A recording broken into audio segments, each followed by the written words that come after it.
Hi, my name is Søren. Welcome to this second episode of this special edition of my diary. Spring is in the air, so I had to pull out my Sleeping Beauty. She has to be made ready for the upcoming season. This video is going to be all about Morini, and especially about my Sleeping Beauty. It's a throw together of these clips I have from last year. So I'll walk through what I did last year.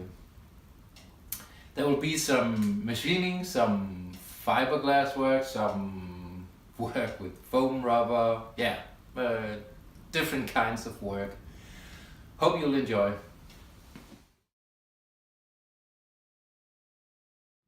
One of the things that has become an increasing problem with age is the lack of light on the bike. So I wanted to make an adapter so I can fit an H4 socket into the reflector that normally houses these Bilux bulbs. With H4 you have a lot of more possibilities, these xenon bulbs and the modern LED bulbs. So I made a small adapter. In the end of the video I'm going to talk a bit more about the problem of light. A weakness the Morini has, or should I say another one, is the oil filter. It's a reusable plastic mesh filter that you simply rinse every time you do the oil change. But it's more a sieve than a filter. And that's one of the reasons for these frequent oil changes that the engine requires. There are quite some Morinisti who make a conversion with an external cartridge filter. And that's actually an excellent solution. But to me, I don't really like the way it looks. I think it ruins the nice looking engine. So I've been looking for an alternative, and I've actually found a producer of stainless steel mesh filters. And they claim that these filters have the same filtering capabilities as with these cartridge filters, and at the same time that they are less restrictive. The oil flow will be better in these with these filters. So I found a standard filter in their product line that will fit into the engine. It has a bit larger surface area. I think it's about 1.5 times larger than the original filter. One of my concerns has been with a filter that would filter better, that it might clog up or cause restriction to the oil flow. So you have a oil pressure problem. But because of the larger surface area and that the maker promises that there is a better flow, I hope that this will not be an issue. To make the oil filter fit in the original setup, I of course needed to make some adapters, and that is what I'm making here.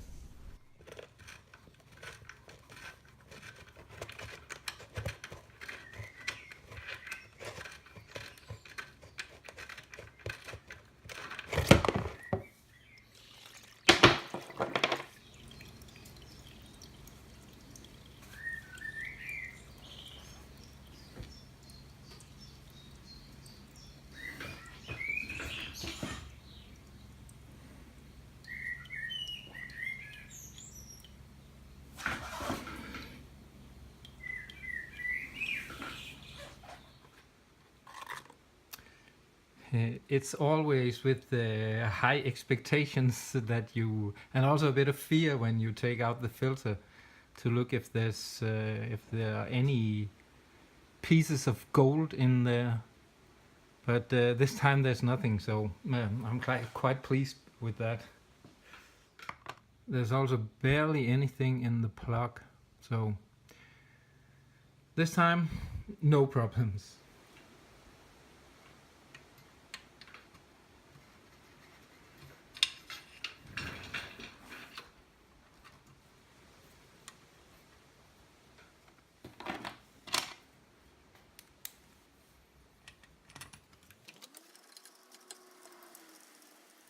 And again, I'd like to stress that you shouldn't over tighten this plug. It won't go anywhere, so don't be afraid of losing oil. And it's kind of a low value, and don't get fooled by that. It will settle quite firmly there. And I always use a hexagonal socket.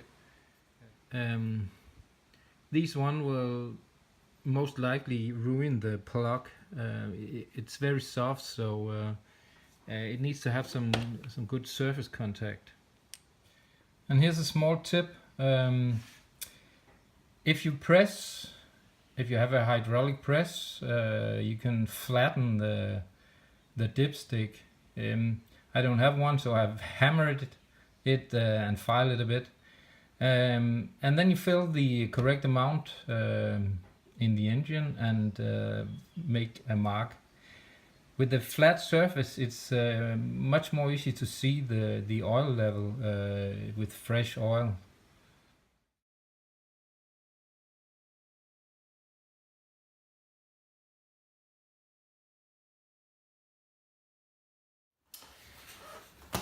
Just before my trip last year, I had a look at the seat. The seat is made up of a base plate of metal and then a big block of foam rubber.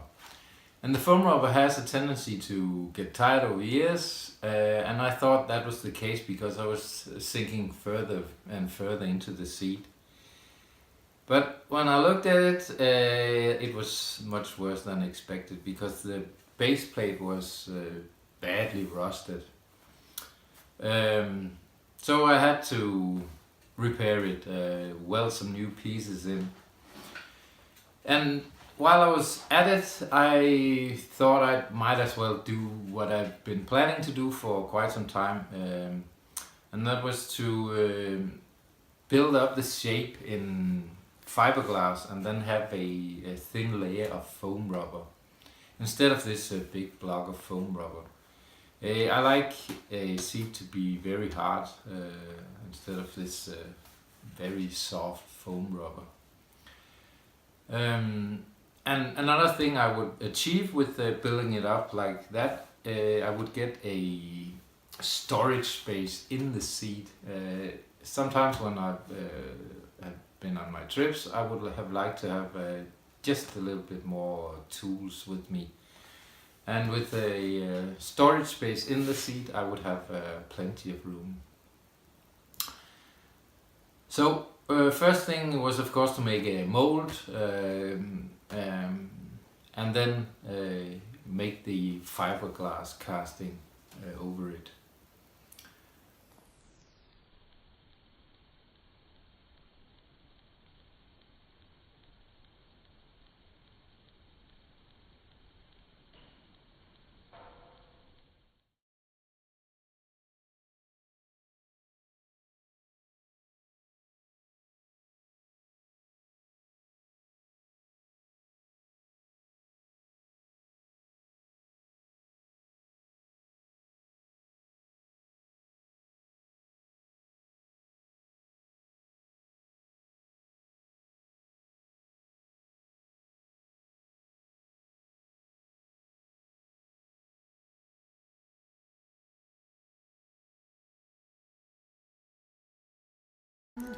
To cut the seat roughly into shape, I'm using an old electrical knife that I bought in a second-hand store for $5. These professional foam rubber knives are made the same way, but of course in a much better quality. But for amateur purposes, this is quite sufficient.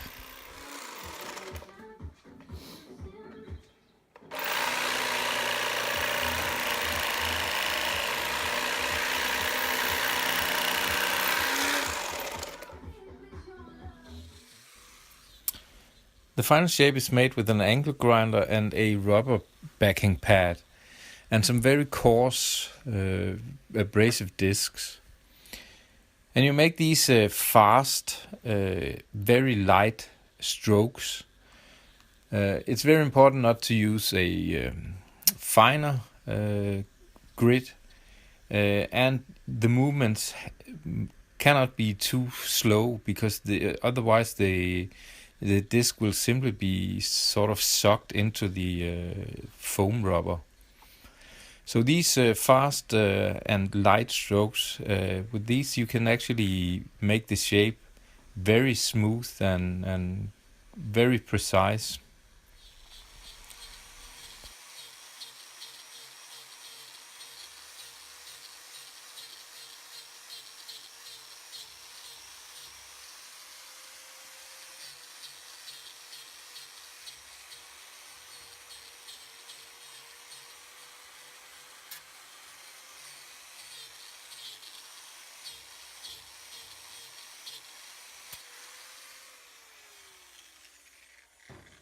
The more coarse foam rubber is then covered with a thin layer of fine foam rubber that will smooth out any unevenness in the surface.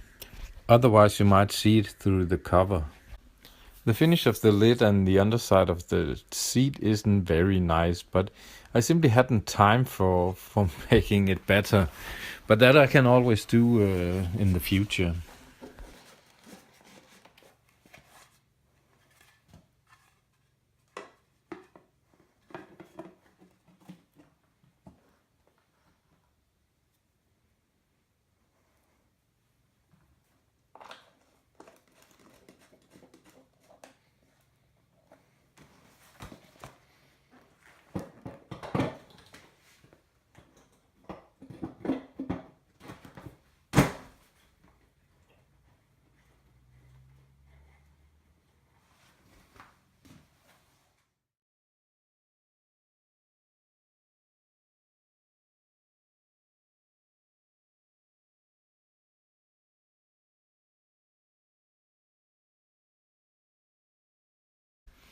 On the tour I had a problem with the clutch. It sort of had a notch that I had to overcome every time I engaged the clutch.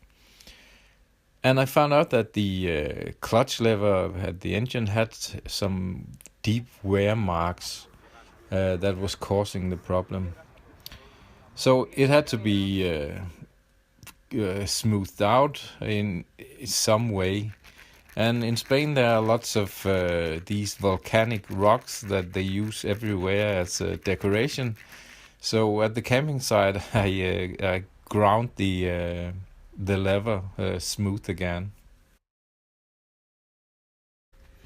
Another thing I made last year was to make a sleeve and a smaller piston for a master cylinder. The original size is kind of way too large, so you need a lot of force on the lever to get decent braking power.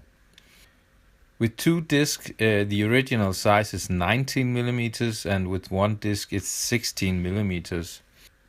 Some Morinis go as low as 12 millimeters in piston size. But with that you get a very spongy lever feeling, and to me it's a bit too much, so I have made a compromise with 14 millimeters. And this year I will mount it on my Sleeping Beauty and try it out. As promised, I'm returning with the matter of light. For the Dart, I also made an adapter because it also uses these Bilux bulbs. And it actually does an even worse job with the lights than the 3.5. You can get these H4 bulbs that have a Bilux socket. And with that you get a bit better light. But it's still not enough for me, so I've been looking into what there is in the market, and there are of course these xenon bulbs and the new LED bulbs. And I found one that I thought this was a good solution, an LED bulb that should give at least twice as much light as an H4 bulb. One of the problems with these alternative bulbs is that the filament in the bulb isn't always perfectly position to the reflector, so you get a poor focus of the light on the street. And that was also the case with this one. Even though when I measure where the LED segment is and compare it to the Bilux bulbs, it's in the exact same place, but still the focus was a bit off. So I had to extract or place the bulb a bit further back to get the focus somewhat correct. And that's the reason for making the adapter a bit thicker than the other one. I'm actually very satisfied with the light because it's substantially more light that you get. The focus isn't all perfect. With these, the original bulbs, you get a very sharp line with the low beam. With this LED bulb, you get a more fuzzy line, but still it's where it should be. So I'm very satisfied. And for the 3.5, I didn't really think it would fit in because of this cooling fan that there is in the end of the bulb. I didn't think it would fit into the small lamp housing that the 3.5 has, but it actually does. The focus isn't very good, but it's substantially more light, and the main thing about it is that it uses less power than an H4 bulb. So even with this weak generator it has, it's able to power this light. So I'm very satisfied with these bulbs. If the bulb will survive in this small housing and the heat that is generated is to be seen.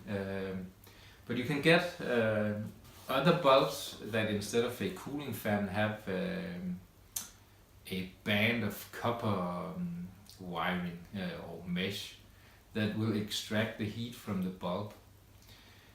It's not that it's producing more heat than, for example, a halogen bulb, but the heat is very concentrated around the LED segment, and it needs to be extracted from the bulb, otherwise it will self-destruct. Yeah, so let's see if it will survive.